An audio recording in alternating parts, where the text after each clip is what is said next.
বিভিন্ন ধরনের আচার বানানো হয়। তো এই সকল আচার কিন্তু খেতে কিন্তু খুব স্বাদ লাগে। আর এই আমের আচার কিংবা জলপাইয়ের আচার দিয়ে কিন্তু খিচুড়ি খেতে কিন্তু খুব স্বাদ লাগে। ঠিক আছে? তো সকলেই একবার হলেও ওটা মানে খেয়ে দেখবেন। ঠিক আছে? তো আচার কিন্তু মূলত সবাই খেয়ে থাকে। ঠিক আছে? প্যাকেটজাত করেও আচার কিন্তু বিক্রি করা হয়। আবার দেখা যায় শহরের রাস্তাঘাটের পাশে এরকম করে আচার বানিয়েও তারপর কিন্তু বিক্রি করা হয়। তো আমের আচার খেতেও কিন্তু আপনার খুব স্বাদ লাগে। মানে আমের আচার খেতে কিন্তু খুব সুস্বাদু একটা খাবার। তো এই আম পাকলেও কিন্তু আপনার খাওয়া যায়। আম পেকে কিন্তু দুধ দিয়ে মানে আবার বিভিন্ন ধরনের অ্যাম এমনি খাওয়া যায় কেটে। ঠিক আছে? তো আম কিন্তু আপনার কিনতেও পাওয়া যায়। ঠিক আছে? হাটে বাজারে দেখা যায় যে কিনতেও পাওয়া যায় দোকানে।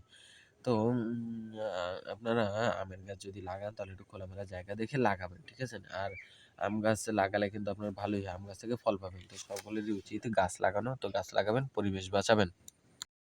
তো আমার পিছে এই যে এই যে একটা এটা হচ্ছে কি আপনার সুপারি গাছ, আর পিছনে আরও আছে 1টা 2টা 3টা, পিছে একটা 4টা, এই পাশে আছে 2টা, এই 5টা 6টা সুপারি গাছ আছে, সামনে আরও আছে। ঠিক আছে?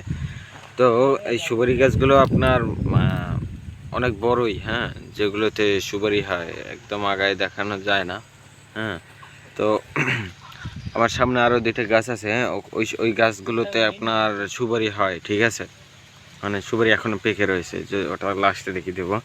তো এই এই গাছগুলো আপনার অনেক বড় হয়। দেখছেন যে একটা গাছ প্রায় আপনার 30 ফুট 40 ফুট 50 60 ফুট লম্বা হয়। হ্যাঁ, তো আমার সামনে একটা গাছ আছে, মানে যেটা দেখতে গেলে আপনার প্রায় 50 60 70 ফুট উঁচা।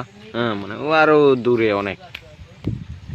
তো সেইখানের যে আপনার ওই মানে গাছটা, ওটা কিন্তু আপনার অনেক বড়। ঠিক আছে? যেটা ওঠা অনেক অসম্ভব। ঠিক আছে? মানে উপর থেকে আস্তে আস্তে যে কোনো একটা গাছটা যদি ওঠে, কেউ উঠলে মানে সে ভেঙে পড়ে যেতে পারে। তো সুপারিগুলো যখন পেকে যখন পড়ে যায়, তখনই একমাত্র সুপারিগুলো সংগ্রহ করা যায়। ঠিক আছে? তো আপনার সুপারি গাছে বিভিন্ন ধরনের জাত আছে। হ্যাঁ, তো একটা সুপারি গাছ আপনার বিভিন্ন ধরনেরই জাত আছে, যেমন হাইব্রিড সুপারি গাছ এবং কি দেশি সুপারি গাছ। ঠিক আছে? তো আপনার এই যে আমার যে পিছে যে সুপারি গাছগুলো, এগুলো হচ্ছে কি আপনার দেশি সুপারি গাছ। তো দেশি সুপারি গাছে আপনার ফলন একটু কম হয়, আর বছরেও একবার ফলন দেয়। ঠিক আছে? তো দেশি সুপারি গাছটা আপনার দেখতে হচ্ছে গিয়ে এরকমের, যে দেখতেই পাচ্ছেন গাছটায় মানে একটু সাদা সাদা, হ্যাঁ, আর মানে শ্যাওলা পড়া এরকমেরই। হ্যাঁ, তো গাছটা দেখতেও খুব সুন্দর লাগে। হ্যাঁ, এটা সুপারি বাগান যদি করে, সেখান থেকে কিন্তু আপনার